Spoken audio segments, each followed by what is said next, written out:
Boing. Boing. Boing. Boing. Boing. Boing. Boing. Boing. Boing.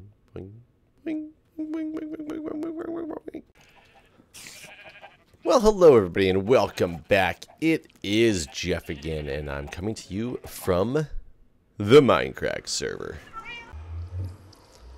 And the plan today, I started looking at all the stuff in the hospital. I don't like how the colors are matching up that I'm going with. I've had many suggestions since the beginning of time. Since the beginning of me starting that project, that there's many things I need to do to change this hospital. One is get rid of that snow.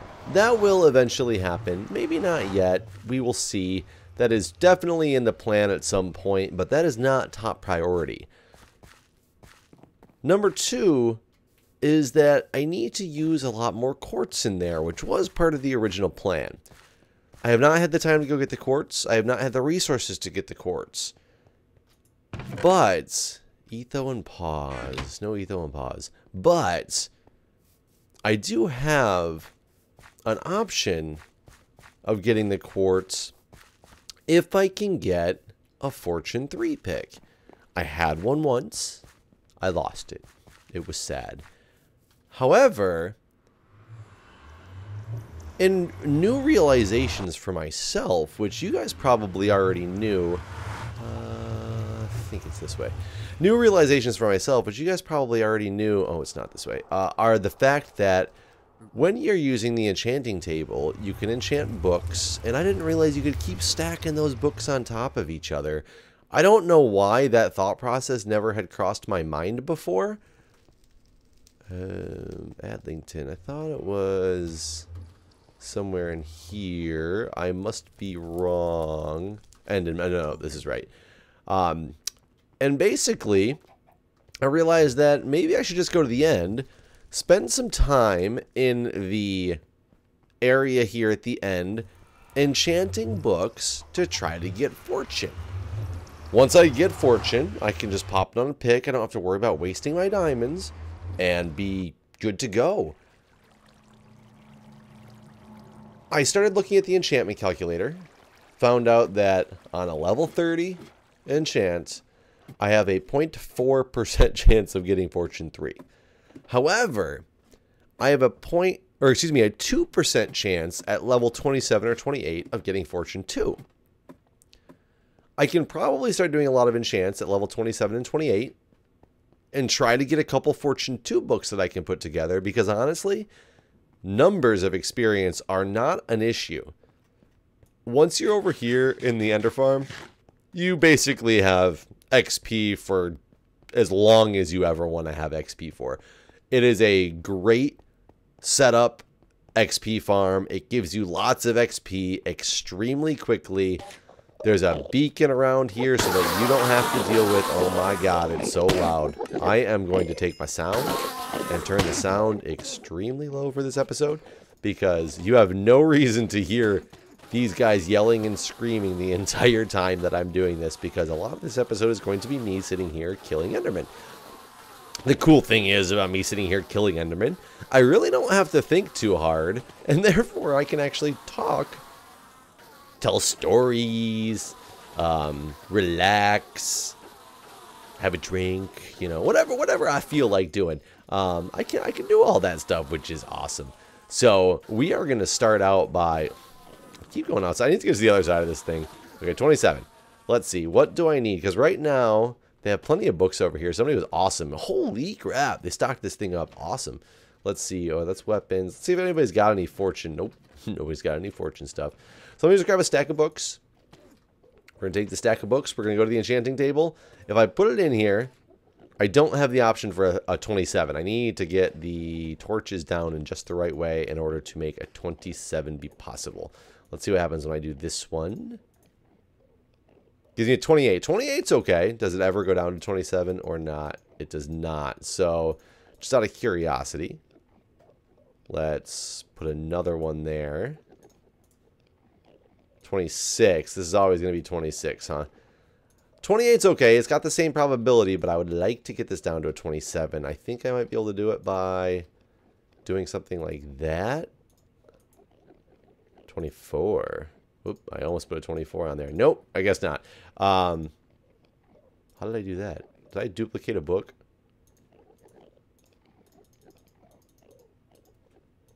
I duplicated a book and had the duplicate book go away. That was kind of weird. But that's okay. So I'm not really sure exactly how to make this thing do a level 27, but whatever. Level 28 gives me the same probability. So we're going to keep doing this. Ooh, Silk Touch 1. That's... Somebody's going to want a Silk Touch. I already have a Silk Touch pick, so I will leave that there for the masses and just come back here to my Enderman killing spree, which is fine. The cool thing about this farm is the fact that, generic, is the fact that when my hungers goes out, I will start taking hunger damage, but there's a regen beacon as well that regens you faster than the hunger takes away, so you end up being pretty awesome and not having to ever sit there and eat food, so it's great. I love this farm. This farm is wonderful. If only there was a way to make it automated, that would be the only thing that would make this thing better, but I don't even think that's possible. Occasionally, you will look at these Endermen the wrong way, and they will make their way out and start attacking you. Not when you're right here, because it's only too high, but when I walk around the corner, they will follow you. I've had that happen. I've never had one kill me yet, because luckily they're still one-hit kills when they come out. So by the time they come out of there, once you realize they're attacking you, you turn, you swing once, and they're dead. So it works out relatively okay. But I mean, look at this. Look how fast that went.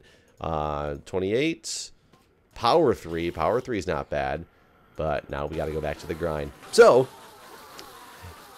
despite the title of this episode, if everything goes according to plan, I might not be talking about exactly what you think I'm going to be talking about. So, interestingly enough, in my emergency department, and I just found this kind of comical, and I was doing a training class today for some of the new techs that are in the emergency department, and when I was explaining to one of them the story, and I was like, when he asked the question, I asked him to guess a bunch of times, and he guessed, and he guessed incorrectly, and when I told him what it was, he just started cracking up because it was something he had never even thought about, and he thought it was hilarious, and it really is to a certain extent. So, my emergency department, somebody's pissed off at me. I don't know who it is. It must be, I think it's this guy, because he's the one who's all crazy. But either way, in most emergency departments, they put in an area, they call it the fast track area or the flex care area. There's multiple different names for it, but it's basically, if you come in and you're not an emergency patient, but you come into the emergency department. There's many reasons for that to happen. Some of it's that people don't have insurance, so they have nowhere else to go, so they come to the ER. Sometimes they think it's like a life-threatening emergency, and it's not. Sometimes it's just like if you cut yourself extremely bad and need stitches, it's not necessarily life-threatening, but especially at night or weekends or whatever, you can't go to your doctor. Your doctor's not open. Another power 3 bow.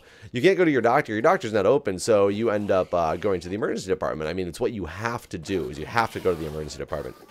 So, it is there for that. That's not life-threatening, but those people go to our fast track area, or it's technically for the medically savvy people. It's for ESI triage level 4 and 5. So ESI stands for the Emergency Severity Index. There's 5 levels in the ESI scale. One is basically your CPR in progress, or if we don't intubate you now, just put a tube down your throat to help you breathe. Like, you are going to die. Like, you are going to die if you do not get immediate intervention. Those are level 1s. Level 2s, I'm trying to remember the exact time frame, but I think it's that you need to be seen within 20 minutes by like a doctor or a primary care provider. You got to be seen within 20 minutes, or what your ailment could be life-threatening. Level 3s are you can wait an hour or 2 before you get seen. Like, you're not going to die from what you have, but you still need to get seen. Level 4s are you could wait all day and it's not going to kill you, but you need to be seen. For some reason you're there and you want to be seen at the emergency department. And level 5s are, oh crap, see, there's one after me now. Get him. There's 2 after me now, I think. Let me get under this thing.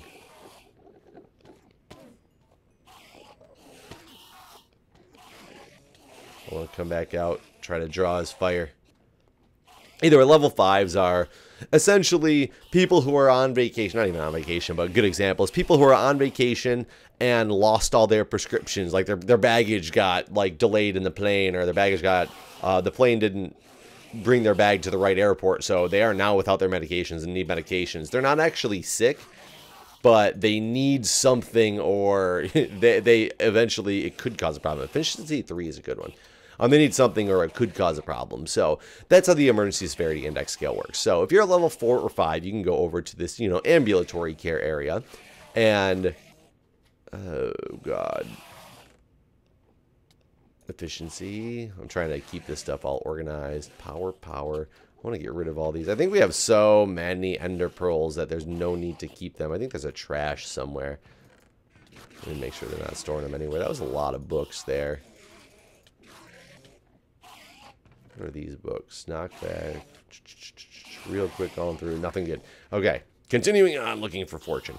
So in our emergency department, we call our fast track. We don't call it fast track. We call it the ambulatory care area, or ACA for short. So ACA, because it stands for ambulatory care area. It basically means you're walking, talkie patients. You can go over there, essentially type of deal.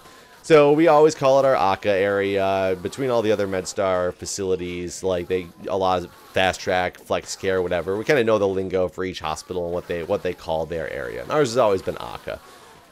Well, they've recently realized, and I had told them this a while ago, that my thought process would be that they were going to have to do this, and I think they agreed when I gave them a rationale, and I think it took them a little while before they agreed to the point where it's actually in the works now. But they need to change the name of our ambulatory care area, or ACA. And the reasoning why, I was having this guy who was asking, he said, I know they're changing the name of ACA to something else. He's like, why are they changing the name anyway? And I said, take a wild guess. Tro, why do you think that they're changing the name of it? And he couldn't think of it. And I said, what do you think when you hear the term ACA? And he goes, well, since I've been here, ambulatory care area, that's what I think about it. And I said, that ACA stands for, it's the standardized definition now for the Affordable Care Act. Quote unquote Obamacare, what's generally known as Obamacare. And he kind of looked at me for a minute and he was like, yeah, and like, what's the point? And I said, we have had these complaints, and we've had these complaints in the last couple of weeks because Obamacare has actually come to light and people are covered under, the Affordable Care Act or whatnot now.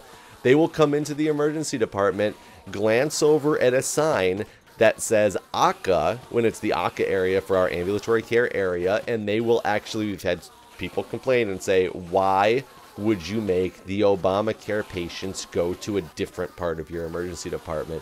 And he started cracking up because he was like, it was something he didn't think about. It was not an oversight on the hospital's part. This place has been called the ambulatory care area, or ACA, since long before Obamacare was even, a question on the table. So it's not like the hospital was just dumb and put that in there. They just happened to be, they were first. It's just, they're not a national place that is sitting there, and a federal body that's making it so well known to everybody. We are just Washington Hospital Center in downtown DC, so it's just the local people who would come there would know what it's called. But right when Obamacare came out, I knew too, and I looked and I was like, hey guys, you're gonna eventually have to change the name of this because people are going to feel like you're separating them. And that is a huge problem now, because there's a lot of providers, because of this whole the Obamacare Affordable Care Act, the way it does the insurance payments and all. I don't get into billing stuff. Like, that stuff's way beyond me. I don't want to be part of billing. I want to take care of patients and not deal with the whole pay structure. That's not what I do. But many people, especially those who are getting insurance for the first time, because it's the only way they've been able to afford insurance, it's set up on a system with the way their payouts are, and many providers are stopping. The ones that are closer to retirement kind of are leaving. They're retiring a little bit earlier than they had originally planned, because they're like, I don't want to deal with all this insurance changes and the lower payment structures and all this stuff. And some people are like more than willing. They're like, yeah, Obamacare, heck yeah, let's get all these people who haven't had a chance for medical care to get into our facilities. So there's schools of thought on both sides, but people, it's a very touchy situation. Get out. it's a very touchy situation just because of the fact that, you know, it's been in the news so much. I'm sure you guys, no matter how old you are, have heard the term Obamacare before and understand. Ooh, sharpness 3 and eluding 2 sword. That is not a bad sword at all. Not getting what I want yet, but that is not a bad sword at all. But, you know, it's a very touchy situation for people. So when people feel, despite that has nothing to do with the name of that area or what that area is about, but in their minds, they are relating the fact that they have insurance from the Affordable Care Act. They see a sign that has the same acronym as the Affordable Care Act, and especially if they happen to get triaged because they're not there for something life-threatening per se, but they're there for some other reason that they need to get seen, but in our quote-unquote fast-track area or ambulatory care area, that they feel like they are being treated differently because of the insurance that they have, and that is extreme. I completely understand. That'd be extremely upsetting to people. I mean, I would hate to go to a place and feel like they were like, oh, this guy's got this kind of insurance, let's give him the subpar treatment over here in this whole different area of the department. So I completely understand where these people are coming from. So it's just funny in an ironic way, not actually in a haha, we're making people feel bad. Just funny in an ironic way that we happen to have an acronym within a hospital setting in the time of all this stuff happening with Obamacare. I didn't know that. They just jumped over there. Infinity 1 Efficiency 3. That's a really interesting book. Infinity 1 Efficiency 3. Can I put efficiency on a bow? I don't think that I can put efficiency on a bow. I mean, it might be worth a shot. You never know. That's just an odd combination of things to be able to go onto a book. But, I mean, that was kind of more of a funny in an ironic yet still intellectual talk for people who keep up on, like, maybe not even politics, because I don't necessarily keep up on politics, but political issues that are going on, issues that concern many, many, many Americans. I mean, with the whole healthcare.gov thing and that whole website, I mean, honestly, how can you be touting this system for all these people to sign up and get insurance and actually not have prepared a website in such a way that could handle the load that it gets? I mean, in my opinion, if you knew something that big was coming, granted, it might not have been cheap, but utilize the help of something like Google. Google, you do this for a living. Let's utilize people that we know do this stuff right. That just seems like a perfect match. Google would be getting a government contract. They would probably be more than happy to do something like that. The government should be happy because they'll have peace of mind in knowing that you got this huge tech company that's doing this stuff. Who knows? Maybe the price was way too exorbitant, but in my mind, it should have been.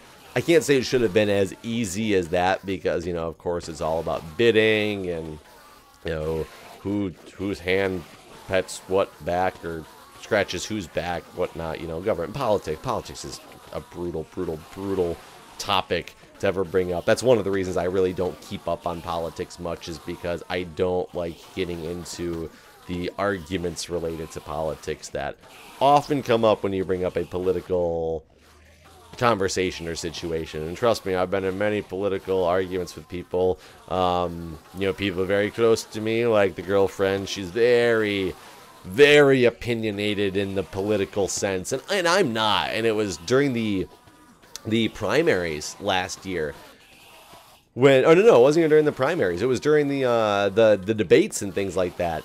And it was, you know, Democrats versus Republicans. And I won't say which side of the boat or the ballot that she's on. You guys can probably guess it. I'm actually on the same side of the ballot most of the time. Not because I say I'm one side or the other, but because I take things by the issues. And that just happens to be the side I fall in with most of the time. I firmly believe that they should completely get rid of the straight ticket approach. I don't agree with, if you are straight up Democrat or straight up Republican, that is fine. That is your prerogative. Your decisions are being made in order to go in and do that. But go in, if you want to go vote a ticket, go vote a ticket for every single Republican by filling out the circle for every single Republican or every single Democrat on that ballot. I don't like the fact that you can fill out one bubble that automatically will choose every Republican or every Democrat that is running in that current election for you that you have a choice of, because granted, you might agree with that side more than the other side, but you're also going to end up voting for people that you have absolutely no information about, because you can't be honestly tell me that you know enough facts about every single position that is being voted for on the ballot that checking that box that you would be able to say, oh, Senator, Smith is definitely what I would go with, as well as judicial, Supreme Justice, this person, or, all those positions that are on there. So I'm firmly against the straight ticket. But, I mean, I would, when we were watching the debates and things like that, I would kind of listen to both sides and be like, you know what, I kind of agree with that side. It's an interesting book as well. I'd be like, I kind of agree with that side, even though it's not the side I normally side with. But the point that he's making right now, I can agree with for this reason. Like, however, I see a flaw in this side of what he's saying. And we would actually have, well, I wouldn't, because I would kind of just stop it as soon as I could. But she would get very upset when I even would discuss the other side and how they might be right on a certain issue, because that was me being completely on the other side, and she couldn't believe that I would be so naive and stupid to believe things like that. Like, she got very, very, very, very, what's the word to look for? I'm not looking for the word opinionated. Very passionate, I guess you could say, about her beliefs during the election. And I believe that people should get passionate about their beliefs in an election, but you can also, I'm the type of person who I can listen to all sides. I might not believe you at all, but I will listen to what you have to say. I will, especially if you can make a good point, I can be like, I don't agree with what you say, but I completely understand what you're saying. I just don't agree with it, So that's more the type of person I am, but why I also don't like to get into the whole political scene at all, because I can swing both ways in a sense, but I can listen to all sides and not get upset. And there's many, many people out there that take it to the extreme, putting it lightly. But, it's what it is. Everybody knows that there's people out there who do that. A vast majority of people would say that they are one party or the other. A vast majority of the people are. And of those people, there's quite a bit of them who are probably very, very, yes, I believe in this side. However, I will listen to both sides and understand what's being said on the other side as well. I mean, that's what swing states do. Because the swing states, they change. They're like, I was this person, this side. I was a Republican for this election. I was a Democrat for this election, because I was listening to the issues at hand, or who knows, maybe there was a buyout, they came and bribed me, I don't know, for whatever reason. But they're swing states because they don't necessarily just have the one side and don't listen to the other sides. I don't know how by saying that I wasn't political, I just got into a huge political discussion with you guys, so I apologize for that. There's some rules. There's some unwritten rules of the YouTube, and that is that you don't talk about religion, you don't talk about politics, and I just completely botched that one up. So anyways, God doesn't exist, and no, I'm just kidding. I just said that to rile up some feathers. Religion-wise, believe what you want. I believe what I want. I think I've talked about it before, actually, kind of what I am religiously, but I do not get upset for anybody who believes in whatever they believe in. I mean, that's their own prerogative and reason. I am never going to get these fortune enchants, am I? But either way, I spent an entire video completely breaking all the rules of the unwritten rules of the YouTubes while just aimlessly running back and forth in a starving hunger killing Enderman. I'm sure this is made for invigorating video for you guys. Thanks for watching. I will see you next time.